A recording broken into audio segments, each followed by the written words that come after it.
Shalom teman-teman, selamat malam. Kembali berjumpa dengan saya pada hari ini untuk baca firman Tuhan Yesus.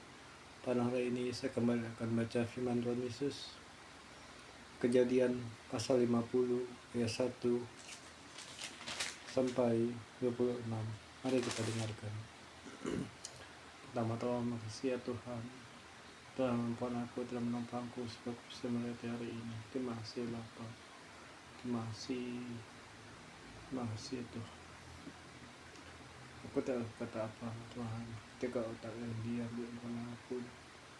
Ya Allah, rasa dan marah ini sangat besar dalam hidup pasanganku. Aku tahu Tuhan, tidak ada udahnya Tuhan, hanya rintang penuh padanya Tuhan. Aku melepaskan padanya, aku hidup bebas Tuhan, tidak menyimpan dendam Tuhan.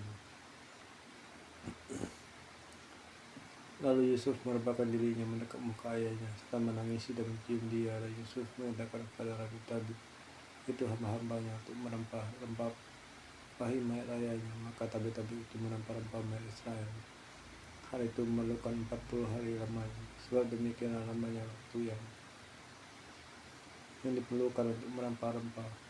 Orang Mesir menangisi dia 70 hari lamanya, 70 hari lamanya.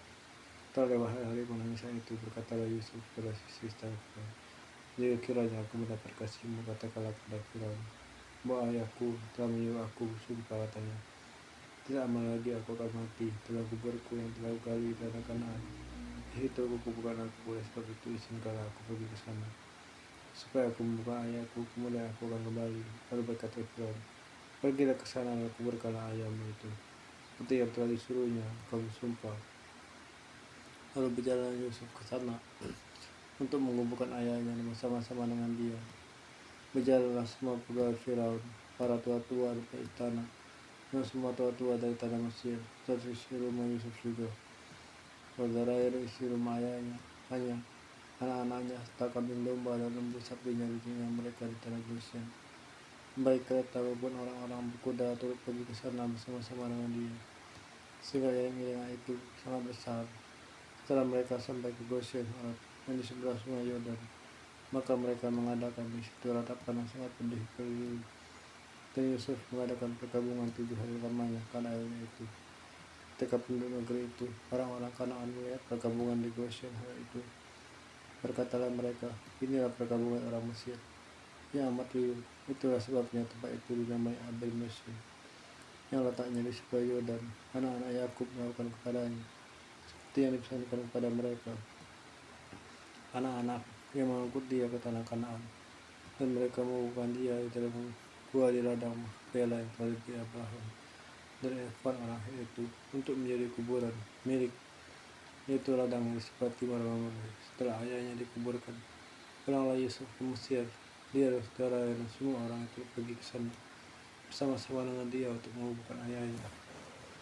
Perikop Yusuf menimbulkan hati saudaranya. Ketika saudara Yusuf melihat bahwa ayah mereka telah mati, berkatalah mereka, boleh jadi Yusuf akan menendang kita dan membalaskan sepenuhnya kepada kita segala kejahatan yang kita lakukan kepadanya. Sebab itu mereka menyuruh menyampaikan pesan ini kepada Yusuf.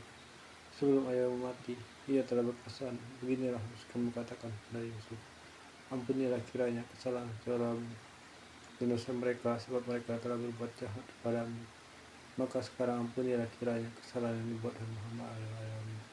Lalu menangislah Yusuf ketika orang berkata demikian kepadanya. Juga saudaranya telah datang sendiri dan sujud di depannya, serta berkata, kami datang untuk menjadi budakmu. Tapi Yusuf berkata kepada mereka, janganlah takut, sebab aku inikah pengganti Allah. Memang kamu telah mencelakakan yang jahat terhadap aku, tapi Allah telah mereka untuk kebaikan, dengan maksud melakukan seperti yang terjadi sekarang ini, yakni memelihara hidup suatu bangsa yang besar. Jadi janganlah takut, aku akan menanggung, asalkan boleh makan makanan anakmu juga. Demikianlah ia menghibur mereka dan menasihati mereka dengan perkataan. Perikop Yusuf meninggal. Adapun Yusuf, ia tetap tinggal di Mesir bersama kaum keluarganya, dan Yusuf hidup 110 tahun. Jadi Yusuf sempat melihat anak cucu Efraim sampai keturunan yang ketiga. Juga anak-anaknya Makir, anak Manasye lahir di pangkuan Yusuf. Berkatalah Yusuf pada saudaranya, tidak lama lagi aku akan mati. Tentu Allah akan perhatikan kamu dan membawa kamu keluar dari negeri ini ke negeri yang telah dijanjikan dengan sumpah kepada Abraham anak Israel Yakub. Lalu Yusuf menyuruh anak Israel bersumpah, katanya, itu Allah akan perhatikan kamu, dan pada waktu itu kamu harus membawa tulang-tulangku dari sini. Kemudian matilah Yusuf berumur 110 tahun, mayatnya dirempah-rempahi dan ditaruh dalam peti mati di Mesir. Kasihan ya Allah Bapa di surga, terisi firman-Mu. Tuntun aku ya Allah untuk bisa memaafkan, untuk bisa mengampuni istriku, untuk bisa dibebaskan, bisa untuk menafkir batinku Tuhan, untuk siap menghadapi dualitas dalam kehidupan ini. Kita masalah-masalah akan datang. Dalam Kristus, tolong paham mataiku, tolong aku mengerti hari ini, dan syukur. Terima kasih Bapa Tuhan Yesus surga, sumber penolongku, sumber kekuatanku, puji dan Yesus.